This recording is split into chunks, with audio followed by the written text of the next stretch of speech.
Bom dia, hoje é 28 de junho, mas eu não poderia deixar de me lembrar das comemorações de ontem, que foi o Dia Internacional da Pessoa Surdocega, 27 de junho.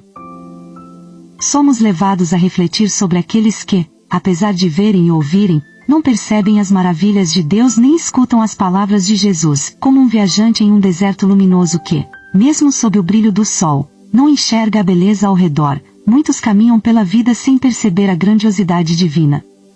Seus ouvidos estão abertos ao ruído do mundo, mas fechados ao sussurro suave da graça. Assim, os surdocegos nos mostram que a verdadeira visão e audição não estão nos olhos e ouvidos, mas no coração que sente e na alma que se conecta ao sagrado. Eles nos lembram que é possível ver e ouvir de verdade, mesmo na escuridão e no silêncio, se abrirmos nosso espírito às maravilhas e à sabedoria divinas. Vamos agora para as nossas perguntas de hoje. Iniciamos pela pergunta 207. Os pais transmitem aos filhos, quase sempre, semelhança física. Transmitem também semelhança moral? Não, porque se trata de almas ou espíritos diferentes. O corpo procede do corpo, mas o espírito não procede do espírito. Entre os descendentes das raças nada mais existe do que consanguinidade. Pergunta 207a. De onde vêm as semelhanças morais que existem às vezes entre os pais e os filhos? São espíritos simpáticos, atraídos pela afinidade de suas inclinações. Questão 208. O espírito dos pais não exerce influência sobre o do filho, após o nascimento? Exerce, e muito, pois como já dissemos, os espíritos devem concorrer para o progresso recíproco. Pois bem, o espírito dos pais tem a missão de desenvolver o dos filhos pela educação, isso é para ele uma tarefa. Se nela falhar, será culpado.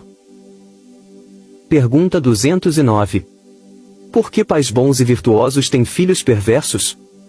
Ou seja, por que as boas qualidades dos pais não atraem sempre, por simpatia, bons espíritos como filhos? Um mau espírito pode pedir bons pais, na esperança de que os seus conselhos o dirijam por uma senda melhor, e muitas vezes Deus o atende. E a pergunta 210. Os pais poderão, pelos seus pensamentos e as suas preces, atrair para o corpo do filho um bom espírito, em lugar de um espírito inferior? Não. Mas podem melhorar o espírito da criança a que deram nascimento e que lhes foi confiada. Esse é o seu dever. Filhos maus são uma prova para os pais. Agora 211. De onde vem a semelhança de caráter que existe frequentemente entre os irmãos, sobretudo entre os gêmeos? Espíritos simpáticos, que se aproximam pela similitude de seus sentimentos e que se sentem felizes de estar juntos. Na pergunta 212 temos: nas crianças cujos corpos nascem ligados, e que têm certos órgãos comuns, há dois espíritos, ou seja, duas almas. Sim, mas a sua semelhança faz que muitas vezes não vos pareçam mais do que uma. Pergunta 213.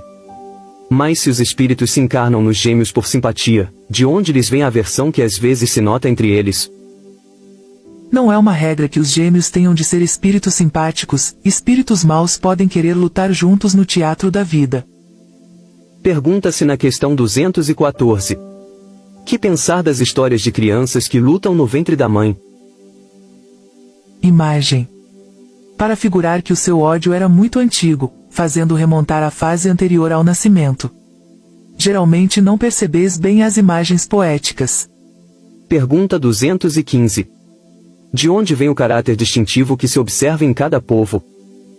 Os espíritos também formam famílias pela similitude de suas tendências, mais ou menos purificadas, segundo a sua elevação.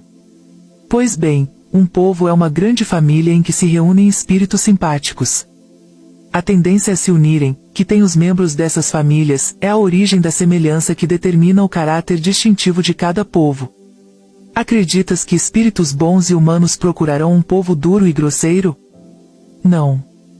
Os espíritos simpatizam com as coletividades, como simpatizam com os indivíduos. Procuram o seu meio. Pergunta 216. O homem conserva, em suas novas existências, os traços do caráter moral das existências anteriores?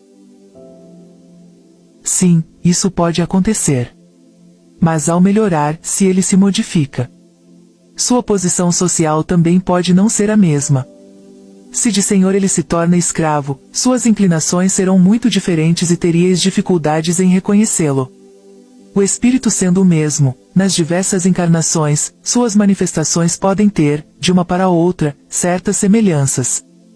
Estas, entretanto, serão modificadas pelos costumes da nova posição, até que um aperfeiçoamento notável venha a mudar completamente o seu caráter, pois de orgulhoso e mau pode tornar-se humilde e humano, desde que se haja arrependido.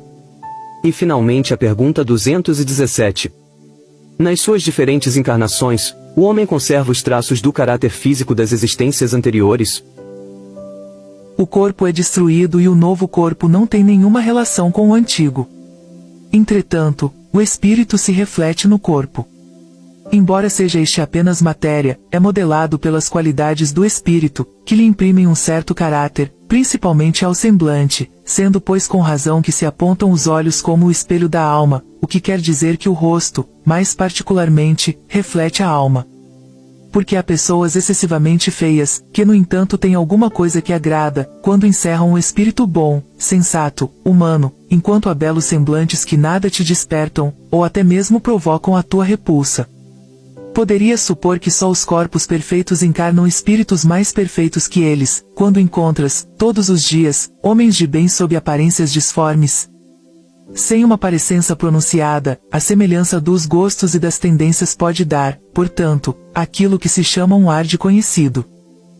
Pode-se encontrar a expressão da grandeza e da dignidade, enquanto sob o hábito do grande senhor, vêem-se algumas vezes a da baixeza e da ignomínia. Certas pessoas, saídas da mais ínfima posição, adquirem sem esforços os hábitos e as maneiras da uma sociedade, parecendo que reencontram seu elemento, enquanto outras, malgrado seu nascimento e sua educação, estão sempre deslocadas. Como explicar esse fato de outra maneira, senão pelo reflexo daquilo que o espírito foi de Kardec, o corpo que reveste a alma numa nova encarnação, não tendo nenhuma relação necessária com o anterior, pois que pode provir de origem muito diversa, seria absurdo supordes uma sucessão de existências ligadas por uma semelhança apenas fortuita. Não obstante, as qualidades do espírito modificam quase sempre os órgãos que servem para as suas manifestações, imprimindo no rosto, e mesmo no conjunto das maneiras, um cunho distintivo. É assim que, sob o envoltório mais humilde,